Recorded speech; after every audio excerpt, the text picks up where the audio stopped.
Sud Radio 10h midi, débat.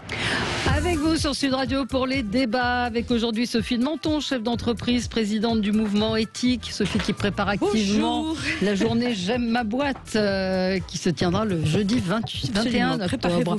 Mathis Brasca, bonjour, vous êtes étudiant et vous réagissez pas mal sur les réseaux sociaux, vous êtes passionné de politique, donc c'est une première, on est ravis de vous recevoir. Bonjour. Mathieu Alterman, journaliste, votre dernier livre Norbert Saada, producteur de légende, avec une préface d'Alain Delon, est paru aux éditions Ramsay. Bonjour. Oui, bonjour. Christine Bouillot, journaliste à Sud Radio et correspondante à Toulouse. Bonjour Christine. Bonjour, je vous ai envoyé un SMS, vous m'avez pas répondu. Hein. Ah mince.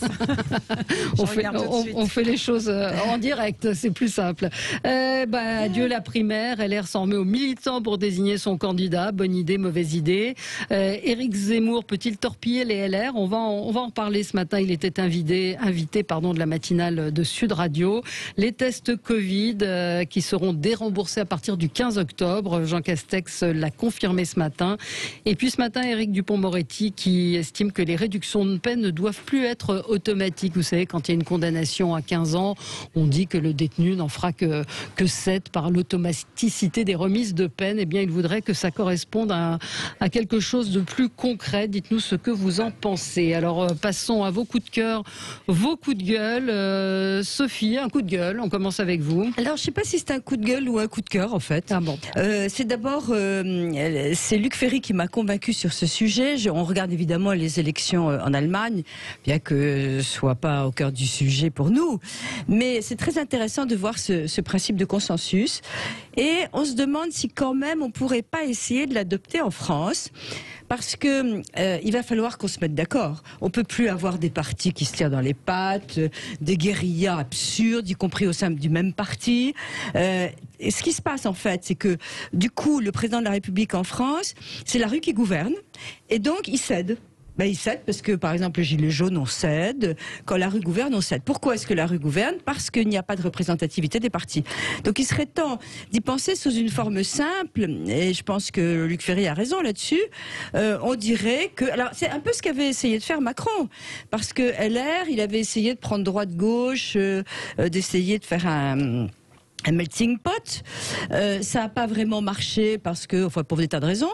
Mais aujourd'hui, on pourrait imaginer que le président élu décide qu'il prendra à égalité des ministres de chaque parti, les plus représentatifs, et qu'il les écoutera, et que donc ils auront à s'exprimer. Vous êtes en train d'écrire un conte de fées, oui, c'est ça. Luc Ferry, il cherche un conte de fées. Vous cherchez un éditeur pour raconter ce conte de fées. Ceci dit, il y a eu des tentatives de gouvernement d'ouverture, notamment celui de Michel Rocard en 88, où on avait Soissons qui était au membre du gouvernement. Est-ce qu'il ne faut pas quand même essayer de faire quelque chose, parce que ça devient fou. Y compris les républicains qui parlent même plus aux centristes. Enfin, je veux dire, ça devient fou. On peut pas gouverner un pays comme ça. Et là, ils sont en train d'élire, d'ailleurs, je vous signale que les élections des partis républicains, ils étaient en train d'élire le Premier ministre de Macron. Absolument. C'est complètement... Oui, mais enfin en même temps, est-ce que les Républicains, justement, la chose la plus intelligente, ce n'est pas de préparer les élections législatives comparées aux élections présidentielles? Je pense que c'est une voie qui mérite d'être discutée. Oui, si les gens y vont. Puis alors ça revient au même. Il faut qu'il y ait un gouvernement maintenant qui représente la majorité des Français. Coup de gueule, Christine Bouillot. Oui, alors le coup de gueule, alors c'est plutôt le marasme dans lequel on se trouve au niveau des recrutements, puisque Emmanuel Macron aujourd'hui est à Lyon, au salon de la gastronomie française, et il doit annoncer notamment un plan pour aider le secteur qui a été durement touché pendant la crise, et puis qui manque cruellement de bras. Donc les deux syndicats qui représentent la profession sont à peu près d'accord sur le constat. 150 000 personnes manquent à l'appel aujourd'hui, avant la crise sanitaire, pour faire tourner leurs établissements, et beaucoup disent c'est un problème de salaire. Alors, les postes manquants sont surtout visiblement des postes en cuisine. Ça demande effectivement quelques compétences. On ne s'improvise pas chef cuistot. Il y a quand même des mois de formation.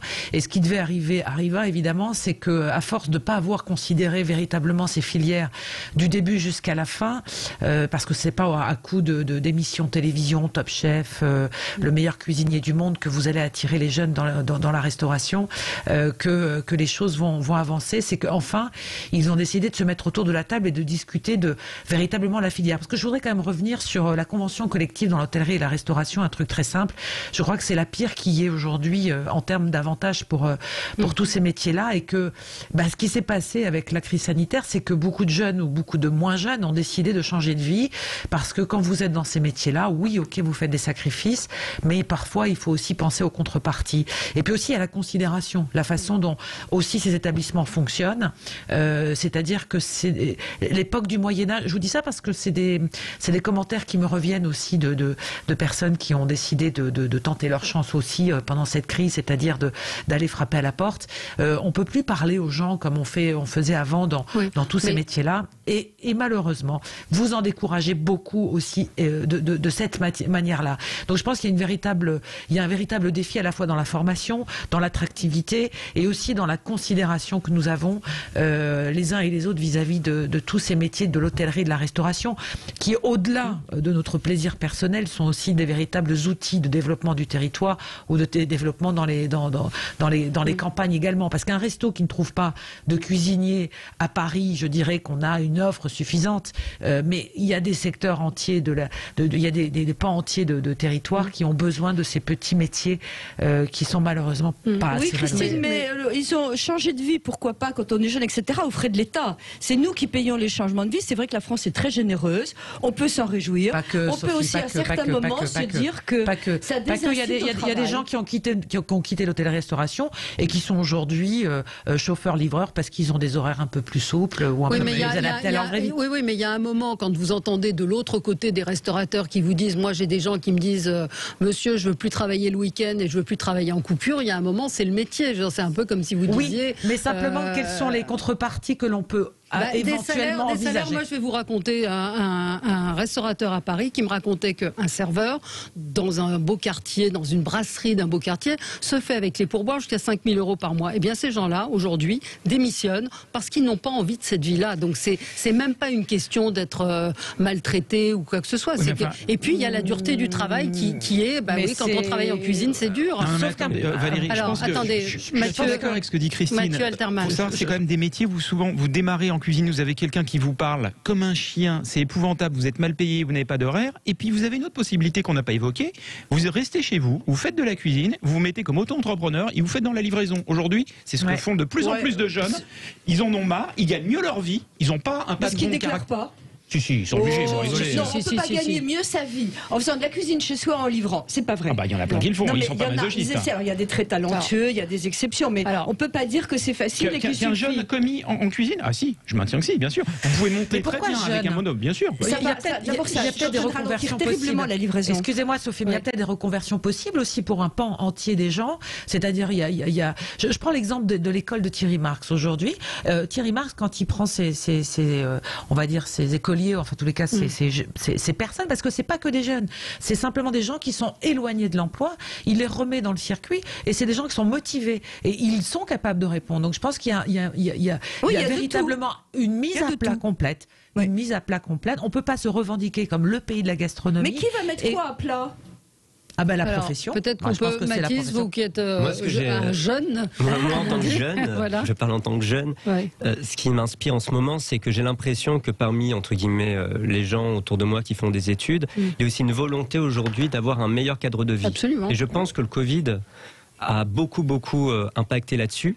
Et peut-être qu'il y a des gens qui ont envie de, entre guillemets, travailler mieux et limite gagner, et peut-être même gagner moins en s'installant par exemple dans des villes moins chères, etc. Et peut-être aussi qu'il y a une reconversion dans ce sens-là. Oui, mais vous voyez, vous parlez de la restauration en parlant avec les boulangers, les syndicats des boulangers. Ils vous expliquent qu'il manque 9000 boulangers. Alors que les écoles sont pleines. Donc j'ai posé la question en disant mais qu'est-ce qu'ils font ? Qu'est-ce qu'ils font ? Ils ne veulent pas, ils préfèrent partir à l'étranger où ils gagnent plus d'argent ou faire carrément autre chose, ce qui est tout à fait étonnant. Mais ils ne veulent pas de cette vie, de se lever à 3h du matin, d'être au fournil. Et le Covid, comme le dit Mathis Brasca, a changé beaucoup de choses aussi sur la perception de la qualité de vie. Donc j'entends ce que vous dites, mais il y a aussi le côté on n'a plus envie d'obéir à un patron et on n'a plus envie d'un... C'est pour ça que je vous dis, Valérie, que la profession doit faire sa révolution aussi dans la façon dont on aborde toutes les professions. Alors, sans doute toutes les professions, je pense à là, parce que dans l'actualité aujourd'hui, Sophie, le chef de l'État va annoncer un plan pour aider la restauration. Qui l'idolâtre, d'ailleurs, entre parenthèses. Il faut savoir que, je pense ils sont membres éthiques, la Fédération des restaurateurs, et il a une standing ovation. Finalement, ça a été extraordinaire pour la profession. Beaucoup mieux, le prêt-à-porter souffre énormément, par exemple, mais là, les restaurateurs ont vraiment sont macronistes à fond. Ils ont été très aidés, on peut dire. Ils ont été plus que très bien traités. S'il y a bien une profession très aidée depuis des années, je rappelle quand même la baisse de la TVA dans la restauration qui a engendré une augmentation des tarifs, ce qui est un scandale déjà. Et qui devait augmenter les salaires. Je rappelle et qui n'a rien augmenté du tout. C'était un scandale. Non, mais ça c'est sûr, ça c'est évident. Allez, on marque une pause, c'est l'heure du journal et on se retrouve tout de suite après. On va parler d'Éric Zemmour, évidemment. On va parler des tests Covid qui vont devenir payants. À tout de suite. Avec vous sur Sud Radio, on est ensemble jusqu'à midi avec Sophie de Menton, chef d'entreprise, présidente du mouvement éthique, Mathis Brasca, étudiant en sciences politiques, Mathieu Alterman, journaliste, votre dernier livre Norbert Saada, producteur de légende. Ça, c'était de la production, c'était un producteur avec une préface d'Alain Delon, c'est paru chez Ramsay. Et Christine Bouillot, journaliste à Sud Radio, correspondante à Toulouse. On va parler des tests Covid qui vont bientôt être déremboursés. Les réductions de peine qui ne doivent plus être automatiques selon Éric Dupond-Moretti. Éric Zemmour qui était ce matin sur Sud Radio, est-il en train de torpiller les LR? Et puis on réécoutera la réaction pour le moins étonnante de Christian Jacob et justement cette primaire LR qui ne se tiendra pas. Continuons notre tour de table de vos coups de cœur, vos coups de gueule. Mathieu Alterman. Moi c'est un coup de gueule concernant un domaine spécifique sur lequel je reviens régulièrement. C'est-à-dire que là on a parlé évidemment du problème des sous-marins, mais qui, à mon avis, cache quelque chose de beaucoup plus important, qui est le numérique, la crise sur le numérique, à tel point que l'Europe est totalement absente complète d'un cercueil. Oh là, je perds mes mots, d'un cercueil, j'ai dit. D'un cercueil, c'est intéressant. D'un secteur qui, aujourd'hui, installe la puissance d'un pays où l'installe pas. La Chine et les États-Unis sont en tête largement en puissance numérique. L'Europe n'est même pas foutue de construire un smartphone. Vous vous rendez compte? Ça fait quand même Internet existe depuis 25 ans. Nous n'avons pas de smartphone, nous n'avons pas de plateforme de commerce comme il y a Amazon aux États-Unis ou Ali en Chine. Nous n'avons rien en fait sur un domaine qui impacte la culture, l'enseignement, la communication, l'économie, la santé, les médias. En gros, tout. Et quand je vois qu'aujourd'hui, on nous parle des fusions possibles entre TF1, le groupe M6, ou alors l'achat de Bolloré, je me dis, mais tout ça, c'est peanuts, c'est rien. On parle de choses qui, de toute façon, dans les 10 ans, vont disparaître. Et en dehors de taxer de temps en temps des choses des GAFA, on ne propose rien en alternative. Et c'est la fin de l'Europe. C'est incroyable. Les produits comme le lithium, etc., sont au Mali. Il faut savoir qu'au Mali, il y a des produits... On n'a plus les matières premières. En plus, on n'a même plus les matières premières. Et donc, c'est très, très compliqué aussi, parce que on voudrait se retirer du Mali et il y a des enjeux incroyables. Il y a un moment que les pays, au lieu de construire, on a quand même, j'arrive pas à ce matin.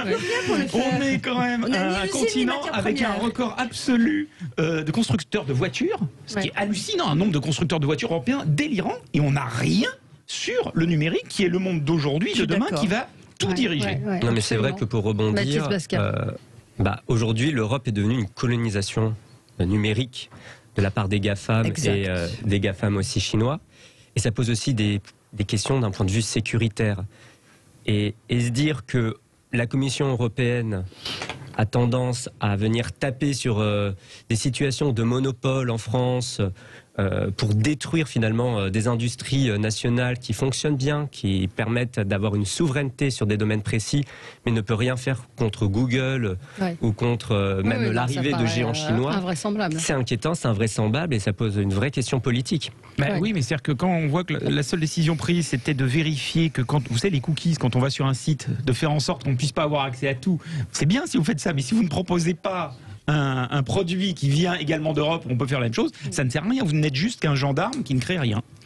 Christine, sur ces Oui, GAFA. alors sur ce sujet-là, sur les GAFA, mais sur la politique globale en général, alors je signale qu'il y a un très bon bouquin qui vient de sortir là sur on va dire la dictature du numérique qui se profile avec tous les dossiers dont vous parlez effectivement, et puis après sur l'Europe qui se fait dépouiller, mais il y a une espèce d'incohérence aussi de schizophrénie généralisée. Je prends l'exemple des masques. Ce matin, j'entendais cette entreprise de masques de Bretagne là qui fabrique et qui se retrouve avec des millions de lots sur les bras. Et on continue d'importer des masques chinois. Elle a fait l'effort donc de transformer des lignes de production pour fabriquer des masques français. Tout le monde a promis. Alors au départ c'était la puissance publique, mais maintenant c'est la grande distribution, c'est tous ces gens-là. Ils vont continuer d'acheter des masques chinois parce qu'ils sont 5 centimes moins chers. Donc voilà, ça veut dire le coût du travail. Mais je vais juste finir pour un exemple. Mais ça veut dire que le coût du travail, c'est la boucle est bouclée, hein, parce qu'on a le coût du travail. Ça veut dire qu'on a la question du pouvoir d'achat des Français. Ça veut dire qu'on a la question des salaires et que tout ça c'est lié. Donc à un moment donné, si on veut effectivement faire revenir et qu'il y a un coût du travail qui est supérieur, il faut bien qu'on arrive à mettre à plat la politique sociale et économique que l'on préconise, de manière à ce que les gens continuent. Je veux dire, les gens ne sont pas prêts à mettre 5 centimes de plus sur un masque. Donc non, ça dit quelque chose. Au-delà de ça, juste pour terminer sur le numérique, un exemple très parlant que vraiment je trouve intéressant. Si vous êtes un éditeur de films, vous savez qu'en France, on a un patrimoine cinéma énorme. Si vous voulez ressortir un film et le faire restaurer, vous pouvez toucher des subventions du Centre national de cinéma que si vous sortez le film sous forme d'un DVD. Si vous voulez faire la même chose, mais le sortir sur une plateforme comme Netflix, comme ce qu'il y a aujourd'hui, vous n'avez pas le droit d'avoir ces subventions. C'est quand même un truc qui devrait être réformé en 2 minutes. Que fait Roselyne Bachelot sur le sujet? C'est complètement fou quand même. Y compris au Festival de Cannes, où c'était où ils savent plus quoi faire par rapport à Netflix, aux séries, etc. Les salles de cinéma seront des supermarchés d'ici 5 ans. Un auditeur nous dit qu'on est champion en silicium. Donc, mais il y en a partout du silicium. Il y en a partout. Et une autre auditrice nous dit commençons déjà par régler le problème des zones blanches, parce que je rappelle qu'en France il y a des endroits où on ne reçoit même pas on ne reçoit même pas internet. Mathis Mrasca, c'est un coup de gueule. Oui, moi c'est un coup de gueule et même un coup d'incompréhension. Ça veut dire que j'ai vu il y a à peu près 5 jours un article sortir comme quoi l'imam de Toulouse, suite à ses propos attaqués pour propos antisémites par de nombreuses associations, a été relaxé. Alors, il s'appelle Mohamed Tatayat, et voilà, ce sont des propos donc antisémites. Le parquet, bien sûr, a fait appel, mais dit que l'infraction n'est pas caractérisée. Enfin, du moins, c'est la décision judiciaire jusqu'alors. Alors, je ne sais pas si Alors, ce qui est bizarre, c'est une question. Alors, attendez, laissez finir Mathis, puis Christine répondra. Moi, ce que je trouve très étonnant, c'est que voilà, en fait, on part du principe que l'imam utilise une hadith, donc une parole du prophète, et donc c'est pas la parole qui vient de sa personne. Mais lorsque l'on fait cette parole sans contexte, sans recontextualiser, qui passe sur les réseaux sociaux et qui est vue par des milliers de fidèles, qui explique en gros que le jour du jugement viendra à partir du moment où les musulmans tueront les juifs. Enfin, j'ai l'extrait de l'hadith ici. Et ça pose problème. Surtout que ça arrivait dans un contexte particulier qui était au moment où les États-Unis ont décidé de reconnaître Jérusalem comme capitale d'Israël. Donc voilà, en fait, aujourd'hui, les parties civiles, elles sont assez surprises. En plus, Toulouse, voilà, il y a un cadre particulier. Et cette incompréhension, elle pose aussi une question, c'est que, est-ce que parce que c'est un texte religieux, ça peut être considéré comme quelque chose, comme finalement la liberté d'expression en opposition à l'antisémitisme, de l'incitation à la haine, et dès lors, est-ce que ça veut dire que des lois religieuses peuvent aller au-dessus des lois de la République? C'est le vrai débat qu'il y a autour de ça. Parce que je vois que Abdellah Zekri, qui est aussi délégué général de la mosquée de Paris pour le Sud-Ouest, dit que c'est un coup de pied aux islamistes intégristes qui attendaient que l'imam soit condamné. Oui, mais ça veut dire quoi? Ça veut dire que finalement, on a fait une décision de justice. La parole religieuse est plus prime sur... Voilà, et on a l'impression en fait que cette décision de justice a été faite sur finalement un contexte politique. Non, mais on a peur. Il y a peut-être un problème de courage de la part de la justice. Mais non, mais vous savez, je vais dire un truc terrible, mais je pense que dans la France de 2021, il est beaucoup plus facile d'être antisémite que d'être juif aujourd'hui. Vous avez une auteure qui est invitée partout, qui s'appelle Mona Chollet, qui est une féministe, qui a tenu des propos antisémites en 2019 sur Twitter, où elle expliquait qu'elle condamnait les manifestations contre l'antisémitisme parce qu'elles estimaient qu'à partir du moment où les actes antisémites étaient faits par des musulmans, manifester contre l'antisémitisme, c'était stigmatiser les musulmans.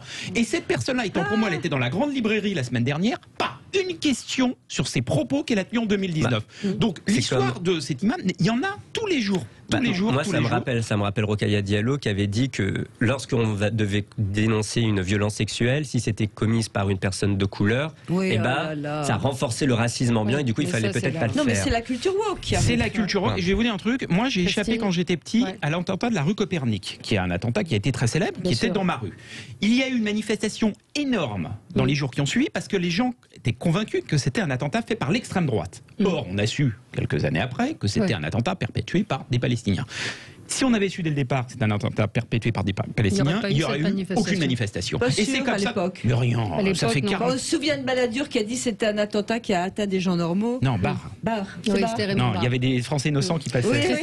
Christine, comment ça a été reçu à Toulouse cette c'est toujours c'est un dossier qui court effectivement ce prêche-là et puis d'autres dossiers aussi qui prêchent. Il y a aussi une école musulmane qui pose problème et qui pour l'instant n'arrive pas à être fermée ou qui réapparaît sous divers noms. Donc on voit surtout l'impuissance ou la difficulté, parce qu'on renvoie la patate chaude à l'institution judiciaire. On parle de ces propos-là, mais il y en a d'autres qui sont prononcés dans la sphère publique et qui sont relaxés tout autant. Voilà, on demande à l'institution judiciaire de décortiquer les mots pour savoir s'ils ont été dits dans une intention de nuire et de blesser ou de porter tort à une telle ou telle communauté.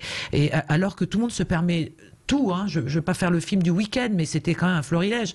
Donc, si vous voulez, c'est très compliqué, effectivement, à Toulouse, compte tenu du cadre dans lequel ça a été prononcé, avec les stigmates qu'il y a eu, avec les victimes, effectivement, de l'école Ortora qui ont été blessées en plus récemment encore par d'autres mots prononcés par un supposé candidat à la présidentielle. Donc, je pense qu'on passe son temps à raviver des vieux dossiers qui sont blessés et les victimes, ce sont effectivement ces victimes-là auxquelles on ne pense pas. C'est très déconcertant. Donc là, le parquet fait appel, ce qui est normal. Il avait 10 jours pour le faire, ce qui est logique compte tenu de l'émotion. On verra si effectivement en appel, il y a possibilité de revenir sur cette relaxe qui a surpris beaucoup de monde. Ça, c'est certain. Moi, j'avais un coup d'étonnement ou un coup de gueule sur ce qui s'est passé à Méry-sur-Oise, le cortège d'un mariage qui a bloqué la circulation à plusieurs reprises et qui en est pris aux gendarmes. 4 militaires ont été blessés. En fait, c'est pas isolé. Moi, je le vois, j'habite pas Paris, je vois des mariages, des cortèges de mariage avec des gens qui sont assis sur les fenêtres, dans des voitures de sport qui roulent à vive allure. Ça se passe partout et il ne se passe rien. On laisse faire.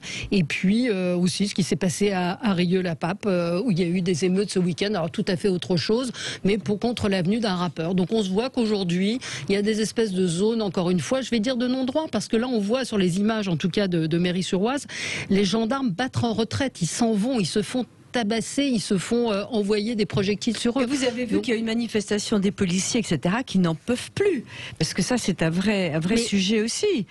Mais c'est vrai que ces images sont assez. Vous les avez vues, non, Mathis, mais c'est pas isolé. C'est que toutes les semaines, il y a des mariages avec des gens qui défilent dans des voitures. J'en ai vu encore le week-end. D'où le besoin d'autorité, d'où le succès. On en parlera de Zemmour.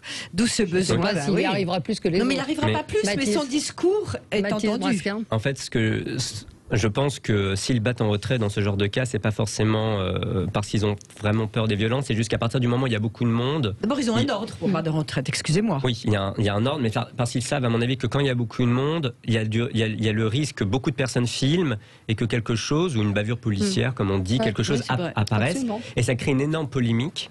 Et je pense qu'il y a aussi cette crainte aujourd'hui du tribunal médiatique, du tribunal Twitter. Vous pourrez réagir tout de suite dans un petit instant, Mathieu Alterman et puis Christine Bouillot. Je vois une auditrice qui me dit « Ça fait 20 ans que ça existe sur l'autoroute entre Montpellier et Nîmes ». Oui, ça fait 20 ans que ça existe, mais c'est vrai que ça devient insupportable, franchement. Allez, à tout de suite sur Sud Radio. Sud Radio, 10h midi. Débat. Avec vous sur Sud Radio jusqu'à midi, nous commentons l'actualité, nous commençons les débats dans quelques instants. Vous vouliez réagir, Mathieu Alterman, à mon coup de gueule sur ces cortèges de mariage et puis sur ces monter la violence. On disait tout à l'heure que ça allait faire monter un des candidats. Moi, je pense surtout que ça va faire monter les entreprises de police privée, ce qui n'est pas à souhaiter. Et c'est forcément, à un moment, les gens en auront marre et seront prêts à payer pour sécuriser les quartiers dans lesquels ils vivent. Parce que c'est plus possible. On va vers ça. Mais ce qui est terrible, c'est que c'est des choses qui arrivaient il y a des décennies dans des pays comme au Brésil où c'était pas du tout la même situation économique que la France, vous voyez. Donc c'est ça qui. Moi, j'étais stupéfaite de voir, par exemple, ce week-end, je ne sais pas si vous l'avez vu, le mur à Pantin pour empêcher. Je trouve ça hallucinant.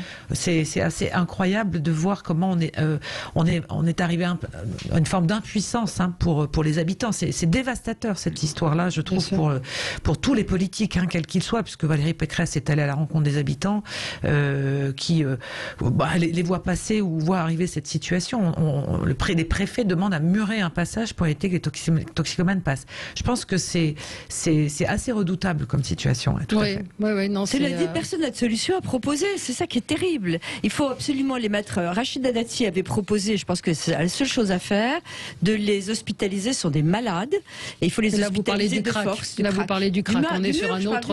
Oui, c'est ça. On était sur le sujet du mur et du crack. Il y a un vrai souci, c'est qu'on peut aujourd'hui arrêter quelqu'un qui fume du cannabis si on veut l'embêter et vraiment lui donner une amende forte. C'est vrai. Mais quelqu'un qui a un drogue dur sous crack ou héroïne, on va considérer que c'est un malade et qu'il faut l'accompagner pour faire attention. C'est complètement fou. Non, c'est on pas a légalisé les drogues dures. Ils sont dingues. Oui, mais on a quand même quelque part dépénalisé les drogues dures. Et puis aussi, je pense qu'il y a une question d'effectif et on a tendance aujourd'hui à laisser, on va dire, beaucoup de flics sur cette question du cannabis et moins sur les drogues dures. Et en même temps, c'est normal parce que quand on est policier, si on doit aller trouver quelqu'un qui est dans un état dangereux et quelqu'un qui a juste dans sa sacoche un petit peu de shit, il faudrait réformer ça. Vous avez raison, c'est absurde. Totalement mais absurde. Regardez mercredi le documentaire dont on a parlé tout à l'heure dans l'émission Média Génération Calage. Vous allez voir ce qui se passe dans les banlieues. Il y a un moment, vous vous dites que fait la police. Enfin, c'est absolument ce qui s'y passe, c'est absolument terrifiant. C'est sur RMC Story à 21h.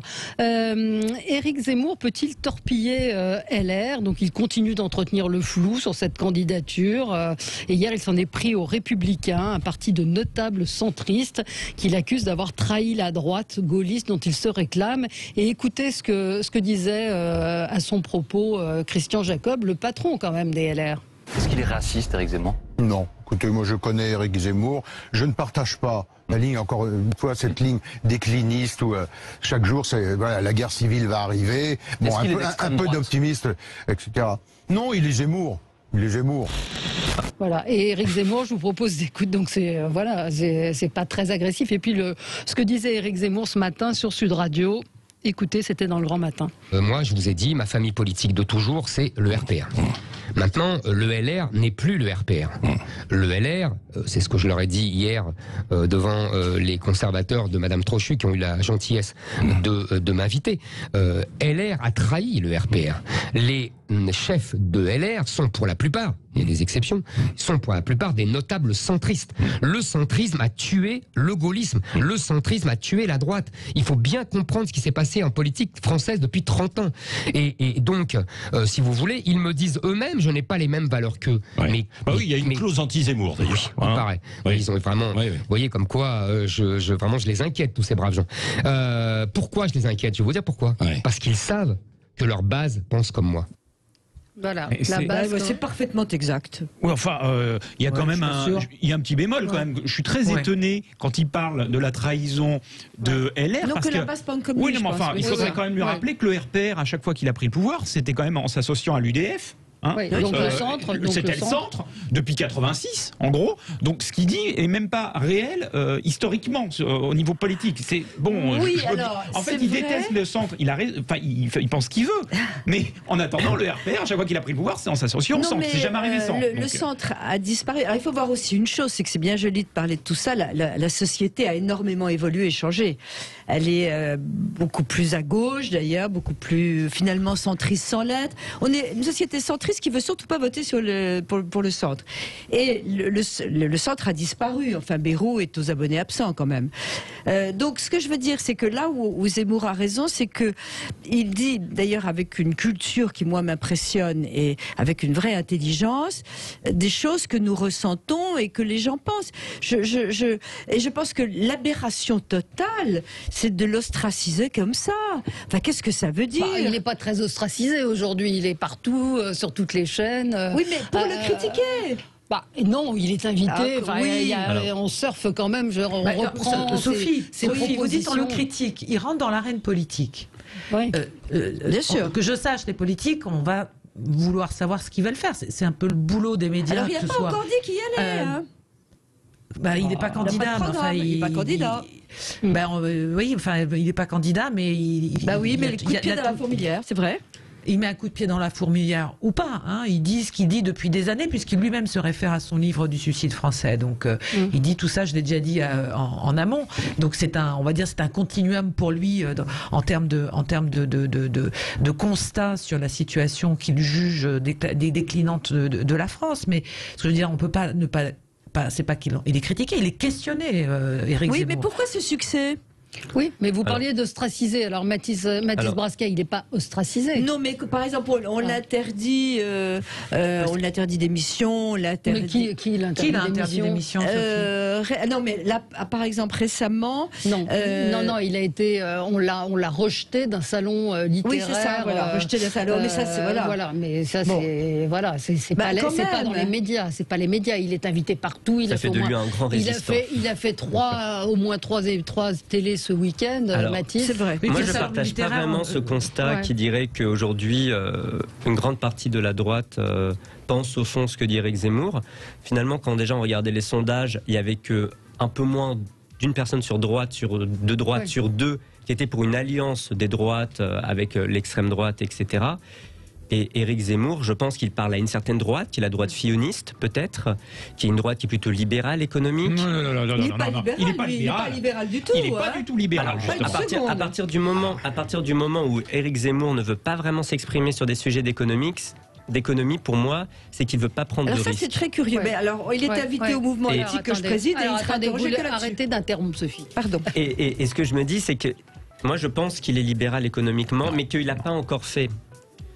Il va avoir besoin d'être libéral s'il veut avoir, de toute façon, une bonne campagne. Je vous assure qu'il s'est exprimé sur l'économie il y a des années. Il n'est pas du tout libéral. Il est au contraire dans une ligne purement gaulienne, 69. Il faut se rappeler pourquoi. Oui, mais je suis d'accord. Mais Emmanuel Macron était au Parti Socialiste. Tout est possible.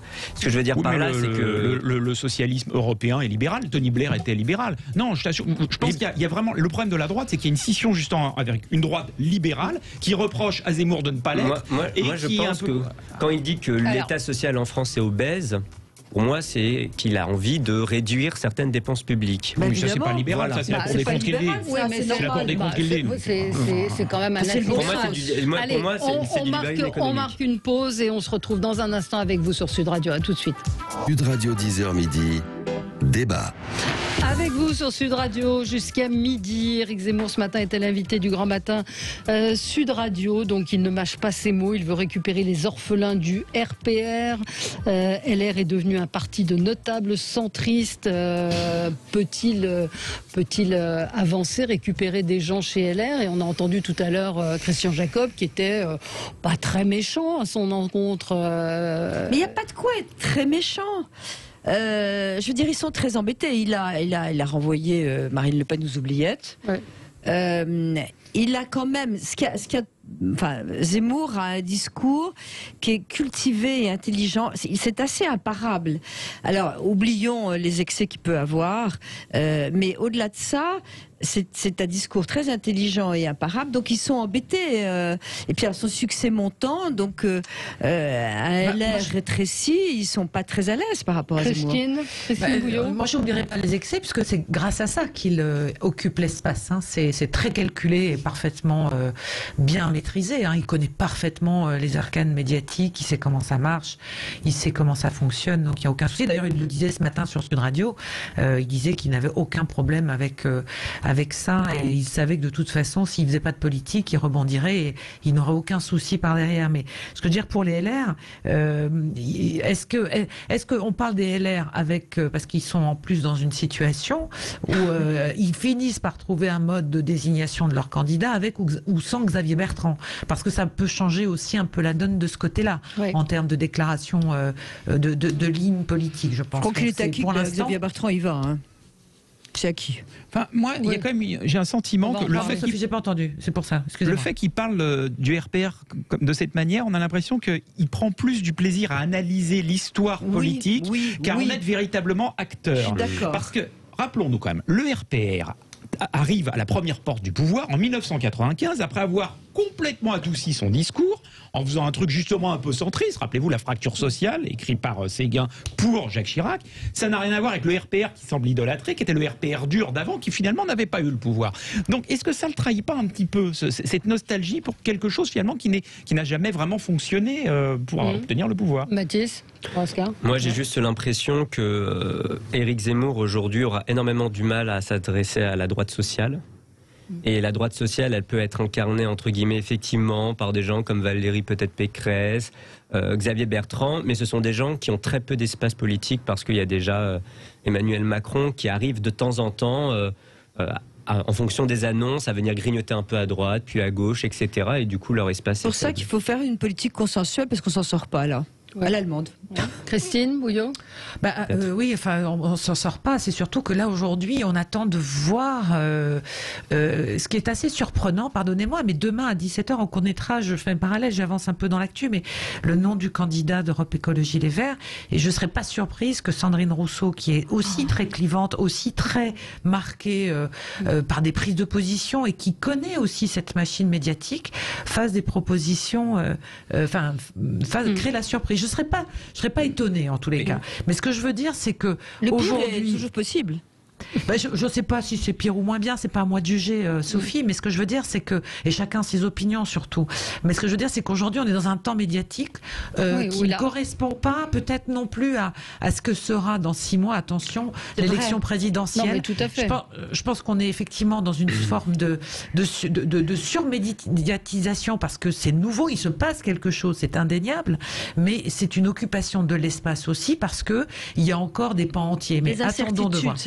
Et puis tout. Et vous avez remarqué, on ne parle plus d'Emmanuel Macron. Dans le champ, mais parce que dans le champ dans le champ médiatique d'aujourd'hui, ce sont les bords, les extrêmes qui se sont déplacés vers le centre, mais ça reste uniquement dans le champ médiatique. C'est tout. Après, j'ai envie de rajouter que la naissance entre guillemets politique de Sandrine Rousseau, si elle réussit à gagner à la primaire, ça signe la mort d'Europe Écologie Les Verts. Absolument. Parce que, selon moi, elle roulera pour Jean-Luc Mélenchon en 2022.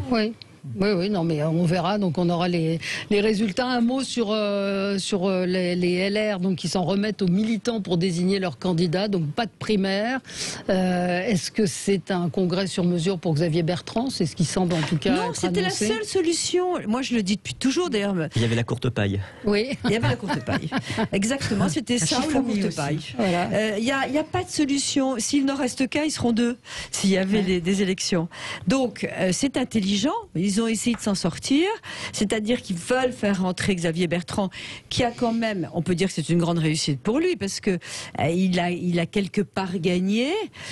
Donc je pense qu'il ira évidemment au Congrès, parce que ça, tout le monde lui en voudrait de ne pas y aller. Il ira évidemment. Maintenant, comment ça va se passer ce Congrès, on ne sait pas. C'est dans 3 mois. J'espère qu'on ne va pas encore parler de ça pendant 3 mois. C'est en décembre. Et je pense que c'est intelligent parce que la droite, elle est même plus pour un candidat. Elle va même plus. Elle vote pour que la droite existe encore. Oui. Ils sont au bord de la disparition. Donc ils ont une seule solution, c'était ça. 100 000. C'est un sondage IFOP pour le JDD hier. 63% des sondés estiment que Xavier Bertrand a la capacité de battre Emmanuel Macron, contre seulement 11% pour Michel Barnier et 8% pour Valérie Pécresse. C'est la lucidité qui l'emporte. Mais moi, je suis assez surpris parce Mathis Brascar. La droite, historiquement, a toujours donné une importance très forte, contrairement à, on va dire, la gauche molle, je ne parle pas de l'extrême gauche, pour la figure charismatique, la figure du leader. Et c'est vrai que Xavier Bertrand, selon moi, c'est un peu comme le charisme de François Hollande, avec la constance de Nicolas Sarkozy. Et je sais pas, on pourra en rajouter. On flingue Xavier Bertrand comme ça. Alors moi, il y a un truc que je ne supporte pas. C'est les gens qui disent « Ah non, mais quand même, c'est un agent d'assurance ». Je trouve qu'il y a un mépris de la part, d'ailleurs, de la classe politique et de ses énarques. Je trouve ça insupportable. J'ai jamais dit que j'ai quelque chose sur les agents d'assurance. Je pense qu'on ne peut pas passer sous silence le traumatisme des dernières primaires, des dernières élections présidentielles pour la droite. C'est quand même où on pensait la primaire, c'est quand même que c'était tous jupé. Ça n'a pas été jupé. Ça a été Fillon qui a été torpillé par leurs affaires. Ils en sont encore traumatisés. Donc, voilà. Ils ne trouvent personne, c'est pour ça aussi. Et surtout, ce congrès permet en fait de départager les candidats, mais de manière feutrée. Voilà, sans qu'il n'y ait des divisions telles qu'on a pu voir, parce que c'est dévastateur par la suite. On l'a vu, le processus des primaires avec des débats qui sont parfois violents et qui sont parfois compliqués. Ils vont mettre des silencieux au bout des revolvers, c'est ça que vous êtes en train de me dire. Mais c'est quand même un cadeau qui est fait à Xavier Bertrand d'une certaine manière. C'est une victoire de rôle, vous avez vu les sondages. C'est pas nous qui décidons qu'il n'a pas de charisme, que ceci, etc. Les Français pensent qu'il est capable, c'est le plus capable de battre. Moi, je suis un peu étonné aussi, mais si les Français le pensent, donc ça prouve que pour des gens, il est charismatique. Moi, je pense que c'est un cadeau empoisonné. Je pense que dans les faits, aujourd'hui, est-ce qu'un candidat de droite a vraiment intérêt à participer à ces élections présidentielles qu'il a quasiment aucune chance de gagner face à Emmanuel Macron, sauf à moins d'avoir un gouvernement de cohabitation et d'être présenté comme Premier ministre. Voilà, c'est là le scénario. On a voté pour le Premier ministre Macron. Moi, je me demande pourquoi la droite n'a pas essayé, peut-être, au lieu de présenter un candidat finalement, d'innover, de présenter un binôme, par exemple Xavier Bertrand et Valérie Pécresse. Voilà, c'est ce que j'avais proposé, c'était un article que j'avais écrit. Peut-être que ça aurait beaucoup plus rassemblé. Mais je suis sûre que ça aurait marché. Et en plus, peut-être que c'est ce qu'ils feront, non ? Peut-être. C'est peut-être ce qu'ils font, mais pour l'instant, Valérie Pécresse est toujours un peu candidate de son côté. Elle fait des débats de comptables avec Gérald Darmanin. Oui, mais ils le feront que si les sondages sont à touche-touche. S'il y a une différence, ils ne le feront pas. Ils feront un tandem s'il y a très peu de différence entre Valérie Pécresse et Xavier Bertrand dans les sondages. Il y a beaucoup de choses qui se dessinent aussi pour 2027. C'est assez étonnant de voir comment les pions se mettent en place pour l'élection après 2022. On est déjà dans 2027 pour beaucoup de candidatures. Oui, dont Édouard Philippe, non ? Absolument, Valérie.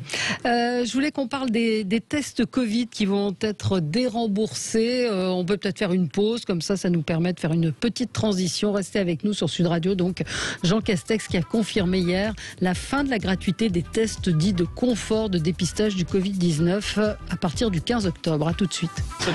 On est ensemble jusqu'à midi pour commenter l'actualité. L'actualité, donc, c'est cette confirmation qui a été faite hier par Jean Castex. Il a annoncé que les tests de confort, de dépistage du Covid ne seraient plus remboursés. Ils seront remboursés pour raisons médicales, sans nécessité de prescription pour les personnes vaccinées. Il confirme ça dans une interview aux Échos. Et la mesure est censée encourager la vaccination. Je ne sais pas si ça va l'encourager ou si au contraire ça va crisper encore plus les anti-vax. Ça a déjà coûté très cher à l'État. Valérie, on gouverne quand même pour la majorité des gens. Aujourd'hui, il y a près de 85% des plus de 12 ans qui ont eu les 2 injections. Donc je vais vous dire, les anti-vaccins, il n'y a pas un parti politique sérieux qui tient compte des anti-vaccins. Ils n'en ont plus rien à faire. Donc ça coûte très cher. Il faut préciser quand même que... Parce que des gens s'en servaient effectivement comme pour avoir l'autorisation d'aller au restaurant, etc., sans être vaccinés. Oui, mais c'est fini, ça, ils seront vaccinés. Il y a aussi des gens qui pensent que la Terre est plate. On ne va pas non plus faire des débats avec eux pendant... Je veux dire, il y a un moment, on sait... Il y a 6 mois, je pouvais encore entendre des anti-vaccins qui avaient peur. Aujourd'hui, les gens vaccinés, on est tous vaccinés autour de la table, on est en vie, on n'est pas mort. Au pire, on a une petite grippe qui dure une journée et demie, ce qui est normal puisque c'est le concept d'un vaccin, c'est qu'on vous injecte quelque chose qui... Donc on va pas débattre 50 ans, on est dans un pays où les vaccins sont gratuits, on a déjà cette chance, on a plein de pays dans le monde, il n'y a pas de vaccin, les gens sont en train de crever. Donc là, si vous êtes un enfant, vous n'êtes pas obligé d'être vacciné, vous pouvez toujours faire les tests gratuitement. Si vous avez des maladies qui vous empêchent de vous vacciner, vous pouvez toujours faire ces tests gratuitement. Si vous avez un doute parce qu'on répète que le vaccin n'empêche pas la contamination, mais les formes graves, vous pouvez dépister. Donc en fait, ça ne s'adresse qu'aux gens qui s'en servaient comme des vaccinations de confort. C'est très bien. Oui, Baptiste Boiscard. Peut-être finalement, c'est ce que vous disiez, Mathieu, c'est que le gouvernement prend acte que le mouvement anti-vax n'est pas si effrayant que ça, même si, à mon avis, au bout d'un moment, ils ont quand même eu très peur que ça se lie au mouvement Gilets jaunes, et on aura sûrement un mouvement de contestation sociale qui reprendra tous ces gens qui n'ont aucune confiance en la politique. J'ai envie de vous répondre, le mouvement Gilets jaunes, à son top maximum, ce n'était que 900 000 personnes. Donc voilà. Oui, mais la bonne gouverne revient, ça. Et il y a eu un impact économique sur la ville de Paris. Mais en tout cas, Macron a gagné. Parce que ce qu'il voulait, c'est que les gens se vaccinent. Or, les manifestations, n'oubliez pas, c'était anti-pass sanitaire. Oui, enfin, c'était pas tellement. Il y avait des gens qui étaient anti-pass sanitaire et pro-vaccin. J'en ai vu dans les manifs. Mais ils étaient 3. Bon, d'accord. Non. La grande majorité, donc, ils étaient quand même. Il a gagné ce pass sanitaire qui est pas grisant, parce que voilà. Il a gagné parce que les gens se sont fait vacciner. Christine Bouillot. Oui, alors c'est effectivement une précision du Premier ministre parce que il se disait que cette obligation ou cet arrêt de remboursement allait être repoussé d'un mois. C'est ce qu'il disait du côté des syndicats de pharmaciens. Donc c'est vrai que là maintenant, on va dire la fête est terminée quelque part. Et puis ça va baisser aussi les tensions parce que quand vous interrogez les professionnels qui font les tests, ils font dans leur activité, ils font quasiment que ça, et au détriment de beaucoup d'autres choses. Donc finalement, c'est une forme de normalité qui prévaut désormais.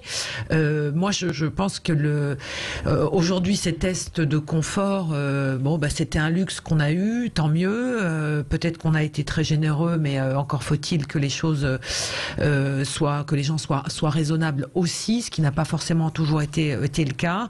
Force est de constater, effectivement, Mathieu a raison, que la vaccination fonctionne et nous permet, grosso modo, quand même, il faut se l'avouer, de vivre avec le pass sanitaire presque normalement. Enfin, il faut quand même reconnaître ce qu'il est et qu'on est tous à se positionner vers et à regarder les choses avec beaucoup plus de sérénité à présent. Alors, la vaccination, enfin le test qui reste gratuit, même que pour les personnes vaccinées. Oui, chez les personnes vaccinées, il y a des personnes fragiles, donc ça me paraît logique d'arriver dans cette forme de conclusion-là aujourd'hui. Ouais. Voilà, et ceux qui ne sont pas vaccinés parce qu'ils ont des contre-indications, ils auront droit d'avoir des tests de dépistage qui seront remboursés puisqu'ils seront sur prescription médicale. Donc on rentre dans une forme de normalité. Mais je pense que là maintenant, on a suffisamment d'éléments et suffisamment de recul pour se dire, on est capable de se dire que la vaccination a été un succès. Souvenez-vous, l'année dernière à la même époque, on se demandait bien comment on allait avoir tous nos doses de vaccin. Donc c'est quand même quelque chose d'assez d'avoir vacciné en un temps record 55 millions de personnes quand même. Je m'étonne toujours quand on voit ce qui se passe en Guyane, ce qui se passe en Martinique, où il n'y a que 30% de la population qui est vaccinée, et là, comment l'épidémie prolifère, qu'on ait des interrogations sur le vaccin. On voit bien qu'il y a quand même... Les propos de Christiane Taubira sont scandaleux, c'est ce que j'allais dire. Les propos de Taubira sont scandaleux. Qu'est-ce qu'il a dit précisément? Qu'elle n'appelait pas parce qu'on n'avait pas assez de données sur le vaccin. Et si je rappelle que la phase 3, je le répète quand on nous dit que c'est un vaccin expérimental, est une phase normale dans l'évaluation d'un vaccin et qui sert à voir si la durée d'immunité, ce n'est pas sur la toxicité ou la dangerosité, c'est sur la durée d'immunité, c'est uniquement cela. Donc il y a un laboratoire dans le monde, c'est Israël, puisqu'ils ont démarré la vaccination avant. On sait exactement ce qu'on va devoir faire, à savoir une 3e dose, et pour l'instant ils partent, puisqu'on ne connaît pas la durée effectivement, sur une injection tous les 6 mois. C'est en tout cas aujourd'hui ce que... Alors il y a une information qui est intéressante, c'est que les laboratoires Sanofi vont sortir un vaccin, mais ils vont sortir un rappel. C'est-à-dire que c'est une dose qui sera intéressante et valable pour tout le monde. Ce n'est pas sur la base ARN, c'est un vaccin comme un vaccin antigrippal normal. Et ils vont sortir une demi-dose de rappel qu'ils vont vendre dans le monde entier. Donc ça, c'est intéressant parce que c'est nouveau et c'est rassurant aussi pour pas mal de gens qui sont inquiets. Et elle sera compatible avec les vaccins qu'on a eu avant. Tous les vaccins. Oui.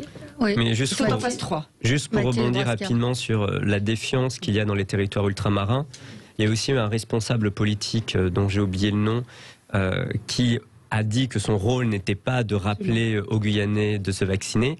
Ça montre quoi? Ça montre que même les responsables politiques là-bas n'ont pas confiance en l'action publique. Je pense qu'en l'action publique qui vient de la métropole. Mais à mon avis, il y a un problème de confiance politique énorme derrière ça. Et de courage politique. Ils ont tellement peur de ne pas satisfaire une partie des pseudo-rebelles que voilà. C'est une culture différente. C'est une culture différente qui est beaucoup plus axée sur les plantes, sur des... c'est très différent. Il y a ça aussi, mais il y a aussi un peu la faillite de l'État d'apparaître efficace dans des territoires où il n'est pas forcément aussi bien présent qu'en France métropolitaine. On parle de ça, mais effectivement, vous avez raison. Sur la carte de la semaine dernière, je crois que c'est le Figaro qui a sorti une carte on va dire, de la vaccination en France. On s'aperçoit quand même qu'il y a un arc nord-ouest où les gens sont extrêmement vaccinés. Et puis plus vous descendez sur la façade méditerranéenne, le taux de vaccination est beaucoup moins élevé que dans d'autres parties du territoire. Absolument. Donc il y a quand même des choses qui sont intéressantes à analyser par rapport au territoire, par rapport à la confiance qu'on fait dans le système médical, dans la parole scientifique. Donc c'est assez intéressant. Mais il y a une étape importante, c'est que la semaine prochaine, lundi, il y a plein d'enfants qui vont quitter le masque pour la première fois depuis près de 2 ans qu'ils sont. Donc c'est quand même...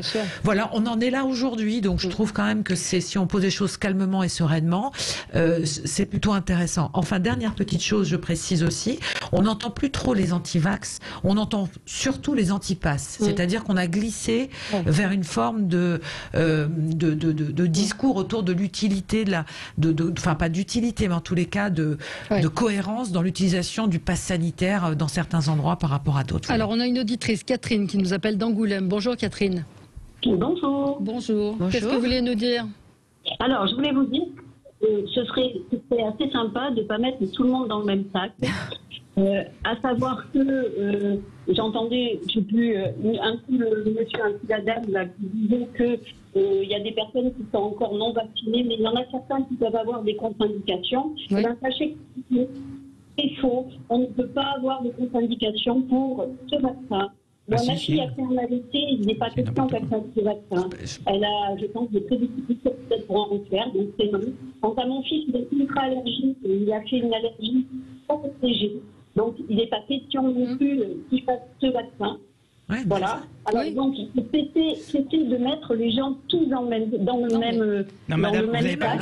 On a dit exactement le contraire, madame. On a dit exactement le contraire. On a dit qu'il y a des gens qui ont des contre-indications, qui ne peuvent pas se faire vacciner, qui eux, pour le coup, ont toujours le droit de faire les tests gratuitement. Absolument. Donc on a dit exactement le contraire. Alors moi, je vais vous dire quelque chose à propos de ces tests que vous appelez gratuitement et qui coûtent quand même au moins 25 € à chaque fois à la Sécu, et que ça va continuer à creuser le trou abyssal de la sécurité sociale. Quand moi, mes enfants, ces tests, ils les font, je les paye de ma poche parce qu'il n'est pas question que je rentre dans ce système de payer les tests. C'est non. Pourquoi vous voulez pas les payer? Je vais pas les payer parce que pourquoi ce serait la sécurité sociale qui paierait ces tests alors que je peux le faire? Oui, mais là vous rentrez dans un autre débat. Vous n'êtes pas d'accord pour ça, ce que je peux comprendre, mais disons que creuser la dette, il y a beaucoup de choses qu'on pourrait supprimer avant la question sanitaire. Oui. Donc vous payez les vaccins et vous ne vous faites pas rembourser. Ah ben c'est possible aussi.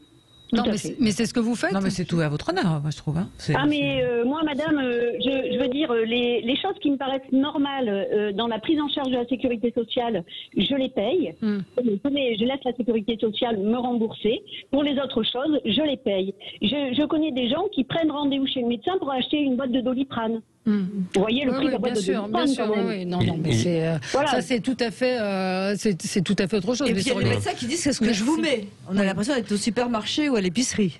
Il y a ça aussi. Et puis bon, le principe de la sécurité sociale, c'est qu'il y a social et que donc tout le monde ne peut pas faire ce choix-là. Et donc c'est un principe. Il y a quand même beaucoup plus de gens qui vont voir des médecins pour se faire soigner que de gens qui vont voir des médecins pour en abuser. Il faut quand même un petit peu. Faut pas faire de l'exception de généralité. Non, il faut prendre rendez-vous.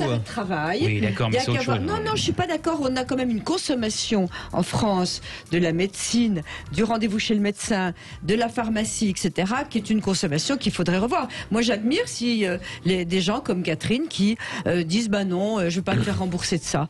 Ça m'arrive assez souvent d'ailleurs. C'est exactement ce qu'elle disait. Mais après, j'ai envie de dire, c'est bien quand c'est un choix individuel, ce que fait cette femme, mais ça ne doit pas devenir un discours peut-être politique qui dirait que finalement certains tests, certains actes médicaux devraient pas être remboursés parce qu'ils sont moins importants que d'autres, parce que là, ça crée directement de fortes inégalités. Il faut quand même rappeler que le gouvernement a fait une sage décision, c'est qu'ils ont déremboursé l'homéopathie, qui est quand même une escroquerie. C'est un autre sujet. On est d'accord. Je ne suis pas d'accord. Ça faisait très cher le sucre. Mais regardez un petit peu ce qui se passe à l'étranger. Il y a certains pays comme le Danemark où si vous deviez faire un test PCR pour voyager, c'était 600 €. En Espagne, vous payez aussi les tests PCR. Donc on a eu en Grande-Bretagne également. Et en Grande-Bretagne également, absolument. Merci à tous les quatre. On se retrouve demain pour d'autres infos sur Sud Radio. Très bonne journée. Merci. Sud Radio. Parlons vrai. Parlons vrai. Vrai Sud Radio. Parlons vrai.